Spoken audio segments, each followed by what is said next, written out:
Hello, back again. I just wanted to give you a little show about what's going on now. It's getting to be a little bit towards twilight, and I'm making a fire circle there.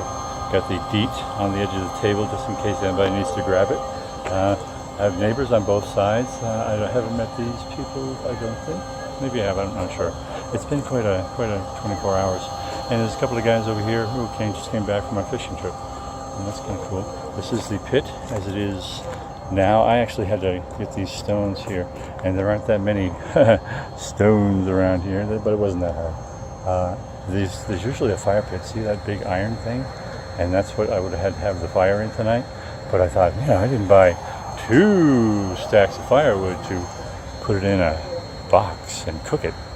I want to have it out in the open.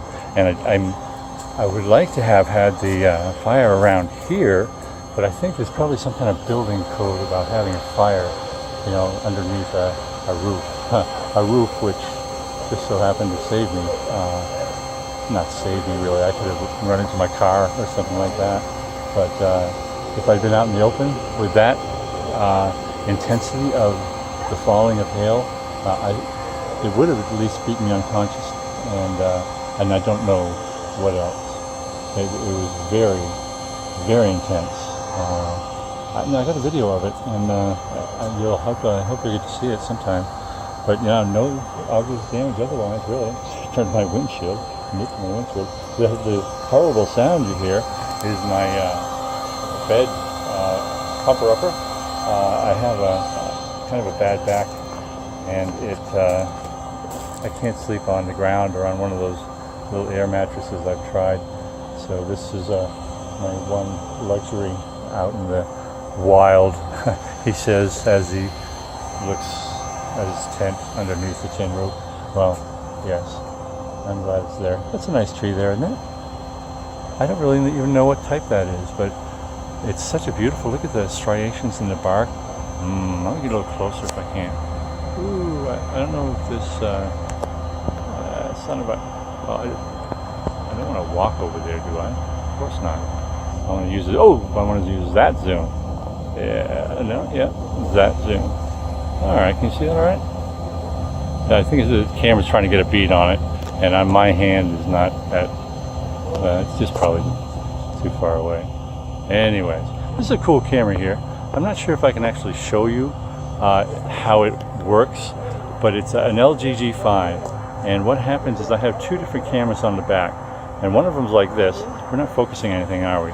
Let's get that pole in there. I hope we're clear on this. Okay, now I'm going to switch into the wide lens, and it does that. I'm not sure if we're still filming or not, but that's a pretty big difference between that, there we are, and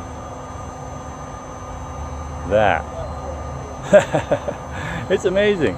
I love this camera. It's and the fact that you can replace the screen fairly easily. I'm not saying that any Tom, Dick, Mary, or Harry could do it, but it's not that hard. I've replaced a few, and this is one of the easier ones. Now we're going to try that wide angle thing again, but this will be the angle here. Now here's the regular. I'll go wider.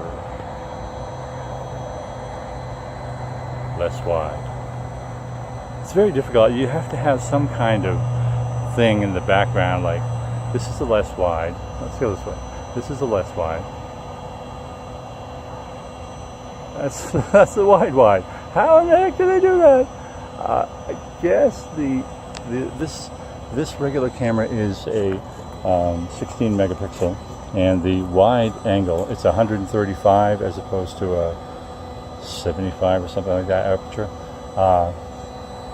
I get all confused with all that stuff, but it's totally amazing, and it gives me like a totally different picture if I just move touch the screen in a certain place. Okay, so I'm going to build this up more, and then I'll give you an update later. See you.